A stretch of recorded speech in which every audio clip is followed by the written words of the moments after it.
যে প্রসঙ্গ কখনোই এড়ানো সম্ভব নয়, এড়াতে পারে না ভারতীয় ক্রিকেট এই মুহূর্তে, সেটা হচ্ছে রোকো। আবারও রোহিত শর্মা, বিরাট কোহলি। আজকে যে ওডিআই র্যাঙ্কিং প্রকাশিত হয়েছে সেখানে টপে রোহিত শর্মা এবং 2 নম্বরে বিরাট কোহলি। একবার দেখে নেওয়া যাক কি ওডিআই র্যাঙ্কিংয়ে সেই চারটা কি আছে। প্রথম 12 জনে কে রয়েছে ভারতীয়দের মধ্যে সেটা একবার দেখেন।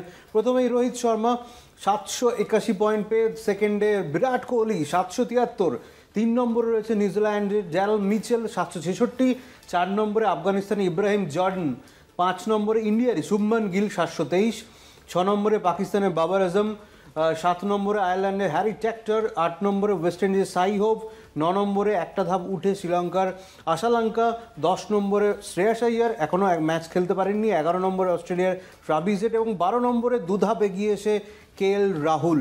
র্যাঙ্কিংয়ে আবার 1-2 রোকো, কি বলবেন? দেখো, অস্ট্রেলিয়ানরা আরও বেশি ওয়ানডে ক্রিকেট খেললে তুমি হয়তো ট্রাভিস হেডকে আরও ওপরে দেখতে পেতে ইদানিংকালে। এই র্যাঙ্কিংটা ইদানিংকালে ফর্মের ওপর হয়েছে, পারফরমেন্সের ওপরে।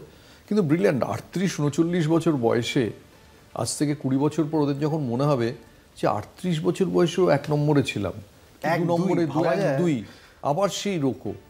এদের তুমি কোনোভাবে এদের উপেক্ষা করতে পারবে না। বেস্ট হচ্ছে ওদেরও তুমি যত্ন করে সাবধানে 2027 ওয়ার্ল্ড কাপের দিকে এগিয়ে যাও, যে এদের তুমি যদি 2027 আগে ছেড়ে দাও, তুমি এইরকম অভিজ্ঞতা এবং এইরকম ট্যালেন্টকে ছেড়ে আসবে। প্রশ্ন তোমার, তুমি কি এদের রিপ্লেস করার মতো লোক বাজারে পেয়ে গেছো? আইসিসি তো পায়নি। আইসিসি যদি পেতো তাহলে তো উপরে 1-2 তোদের নাম দেখাতো না।